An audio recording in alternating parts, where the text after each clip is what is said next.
بسم اللہ الرحمن الرحیم۔ السلام علیکم ڈیئر اسٹوڈنٹ، کیسے ہیں آپ سب؟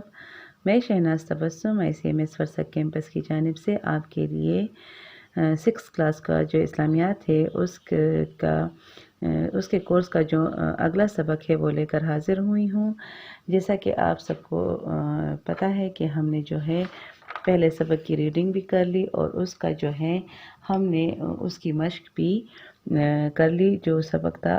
آج ہم سبق نمبر 2 القرآن کریم کے بارے میں پڑھیں گے، جس میں ہماری جو ہے مختلف صورتیں ہیں۔ تو آج کی جو ہماری القرآن کریم میں ہے وہ ہے سورت 3۔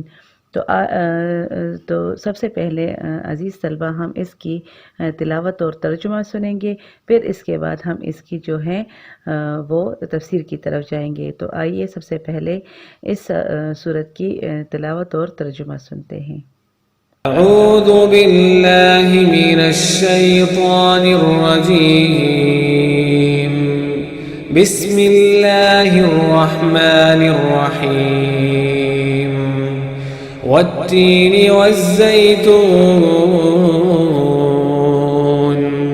وطور سینین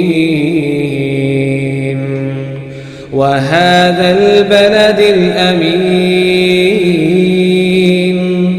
لقد خلقنا الإنسان في أحسن تقويم ثم رددناه أسفل سافلين إلا الذين آمنوا وعملوا الصالحات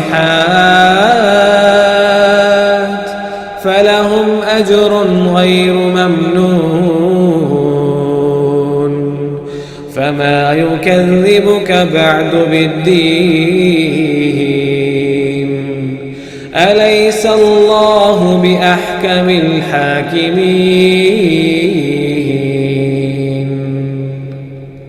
انجیر کی قسم اور زیتون کی اور طور سینین کی اور اس امن والے شہر کی کہ ہم نے انسان کو بہترین سانچے میں ڈھال کر پیدا کیا ہے، پھر ہم نے اس کی حالت کو بدل کر پست سے پست کر دیا، مگر جو لوگ ایمان لائے اور نیک عمل کرتے رہے تو ان کے لیے بے انتہا اجر ہے۔ تو اے انسان، اس کے بعد بھی تو جزا کے دن کو کیوں جھٹلاتا ہے؟ کیا اللہ سب فیصلہ کرنے والوں سے بہتر فیصلہ کرنے والا نہیں ہے؟ آپ لوگوں نے اس کی جو ہے تلاوت اور ترجمہ سنا۔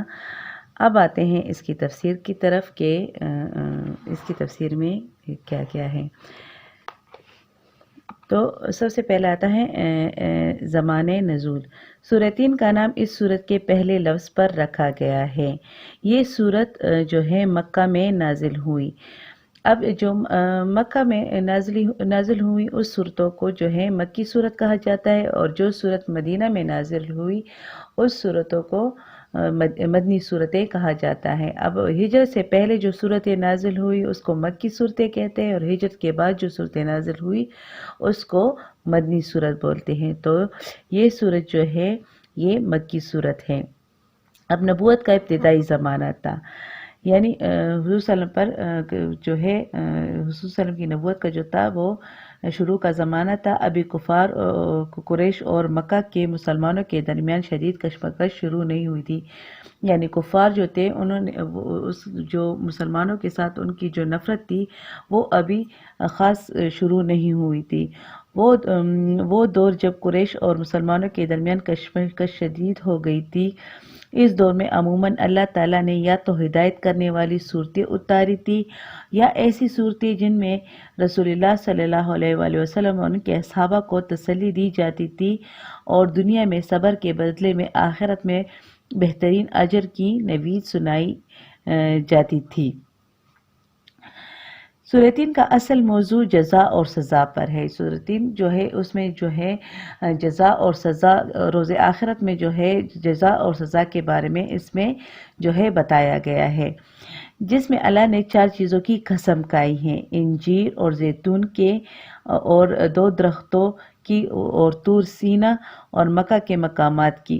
انجیر اور زیتون دونوں پھلدار درخت ہیں جو شام اور فلسطین کی طرف بکثرت پائے جاتے ہیں۔ یہ وہ مقام ہے جہاں سب سے زیادہ انبیاء کرام بھیجے گئے۔ سینا میں کوہ طور واقع ہے جہاں حضرت موسیٰ کو نبوت عطا کی گئی، اور مکہ وہ پرامن شہر ہے جہاں حضرت ابراہیم، حضرت اسماعیل علیہ السلام اور پھر آخری نبی حضرت محمد صلی اللہ علیہ وسلم کو مبعوث فرمایا۔ گویا اللہ ان مقامات کی قسم کھاتا ہے جہاں سب سے زیادہ انبیاء کرام مبعوث ہوئے اور وہ سب سے زیادہ نیک اور گناہوں سے پاک تھے۔ پھر اللہ تعالیٰ یہ بھی بتاتا ہے کہ تمام مخلوقات میں انسانوں کو ہی سب سے بہترین ساخت پر پیدا کیا ہے، لیکن انسانوں میں دو قسمیں پائی جاتی ہیں، یعنی انسانوں کو بہترین ساخت پر پیدا کیا۔ انسان کی جو ہے تخلیق اللہ تعالیٰ نے خود فرمائی تھی اپنے ہاتھ سے، اس لیے انسانوں کو جو ہے سب مخلوقات پر درجہ دیا گیا، یعنی انسان کو جو ہے اشرف المخلوقات پیدا کیا، یعنی تمام جو مخلوق میں ہیں سب سے بہترین مخلوق۔ ایک وہ بہترین ساخت پر پیدا ہونے کے بعد اللہ کے نیک اور شکر گزار بندہ بننے کے بجائے برائی اور گناہی کی طرف مائل ہوتے ہیں اور برائی میں نیچے سے نیچے گرتے چلے جاتے ہیں۔ یعنی دو قسم کے بندے ہوتے ہیں، ایک اللہ کا جو ہے حکم مانتے ہیں، اللہ کے جو برے کام ہیں ان سے منع ہوتے ہیں، اور ایک وہ ہیں جو بدی کی طرف چلے جاتے ہیں اور جو ہے گناہ کے راستے پر نکل پڑتے ہیں، اور برائی کی اس انتہا تک جا پہنچتے ہیں کہ کوئی مخلوق گمراہی کی اس حد تک نہیں پہنچ سکتی، جیسا کہ وہ گمراہ انسان جو کسی پر ذہنی یا جسمانی ظلم ڈالتے ہیں۔ احسن تقویم پر پیدا ہونے والا یہی انسان اپنی عقل سے کام لے کر بندوق، توپ، ایٹم بم، ہائیڈروجن بم اور دوسرے خطرناک ہتھیار استعمال کرتا ہے تاکہ آن کی آن میں اپنے جیسے انسانوں کی پوری بستی ہلاک کر سکے۔ ایسے لوگ گناہ کی دلدل میں دھنستے ہی چلے جاتے ہیں یہاں تک کہ ان سے زیادہ بری اور کوئی مخلوق نہیں ہوتی۔ دوسری طرف وہ لوگ ہیں جن کو اسی طرح بہترین ساخت پر پیدا کیا گیا اور وہ عمل صالح کرتے ہیں، نیکی پھیلاتے ہیں اور وہ اللہ کے شکر گزار اور صابر ہیں۔ یہ وہ نیک بندے ہیں جو اس گمراہی سے بچ نکل جاتے ہیں اور دنیا اور آخرت میں بہترین جزا پاتے ہیں۔ اللہ تعالیٰ منصف ہے، بے شک لوگوں کو جزا اور سزا ان کے اعمال کے مطابق دی جاتی ہے۔ اگر سزا اور جزا کا تصور نہ ہوتا تو کوئی بھی اچھائی کی طرف مائل نہ ہوتا، سب گناہوں کی لذت بری دنیا میں مگن رہتے۔ یعنی اللہ نے جو ہے یہ جزا و سزا اس لیے بھی رکھا ہے کہ انسان جو ہے اپنی حد سے زیادہ نہ نکلے اور ان کو اس بات کا خوف ہو کہ اگر ہم نے کوئی برا کام کیا تو روز آخرت میں ہم سے اس کا حساب لیا جائے گا۔ انہیں کوئی ڈر نہ ہو تو وہ تو خوش رہتے کہ دنیا و آخرت دونوں میں انعام و اکرام پائیں گے۔